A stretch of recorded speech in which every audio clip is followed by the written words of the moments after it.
పాలవాడి అదృష్టం బాగుంది, నీ నుంచి తప్పించుకున్నాడు. ఇదంతా నువ్వే చేసావు. వాడి హ్యాపీగా ఈ పాటికి పాలు పోసేసేవాడు. ప్లానంతా పాడు చేసావు కదే.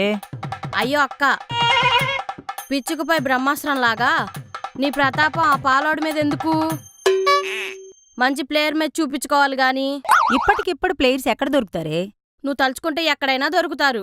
నీ దగ్గరున్న బాల్స్ అలాంటివి, అవి మామూలు బాల్సా? నిజంగా నా బాల్స్ అంత బాగుంటాయా? బాగానే ఉంటాయక్క. బావ ఎన్నిసార్లు బ్యాటింగ్ చేసినా బాల్స్ పడకుండా బాగానే కాపాడుకున్నావు. మరేమనుకున్నావు మీ అక్క అంటే? తుస్ బాడీ కాదు, స్ట్రాంగ్ బాడీ. ఆ మరీ అంత తెరవకు, ఎవడనొచ్చి పెట్టేగాళ్ళు. ఎంత మాట అనింది దొంగముండా. దీని అలవాట్లే అందరికుంటాయి అనుకుంటుంది.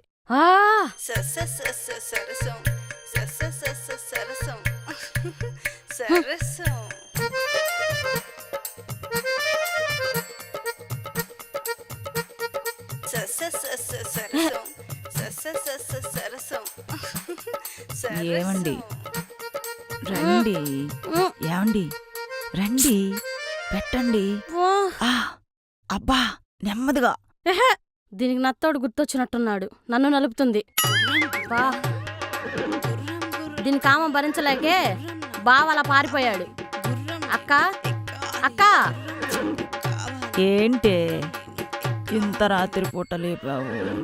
లేపింది నేను కాదు, నువ్వే. బావ అనుకొని నా బాడీ నలిపేస్తున్నావు. అవునా?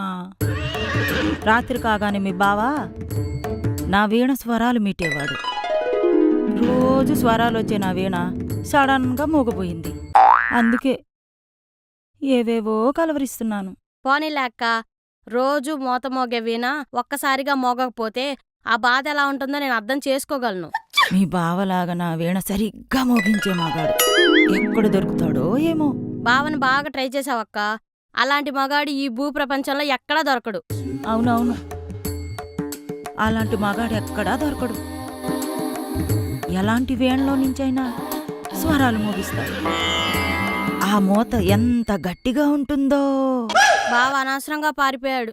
ఉండి ఉంటే నా వీణ కూడా అప్పగించి స్వరాలు మోగించుకునేదాన్ని. నా వీణ మోతకే పారిపోయాడు. నీ వీణ మోత ఎక్కితే సూసైడ్ చేసుకుని చచ్చేవాడు. వీణల గురించి మోతల గురించి ఈ టైంలో మాట్లాడడం వేస్ట్ అక్క. ఇప్పటికే చాలా లేట్ అయింది, పడుకో. సరేలేవే, పడుకుంటాను. ఫస్ట్ టైం లైఫ్లో నా వీణకు మోతే లేకుండా పోయింది. బాబోయ్, దీని పక్కన పడుకుంటే కాలు చెయ్యి వేస్తూనే ఉంటుంది. నేను వెళ్ళి పక్క రూంలో పడుకుంటా.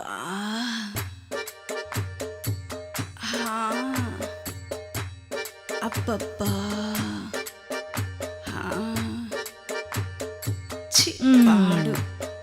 దా దా దా.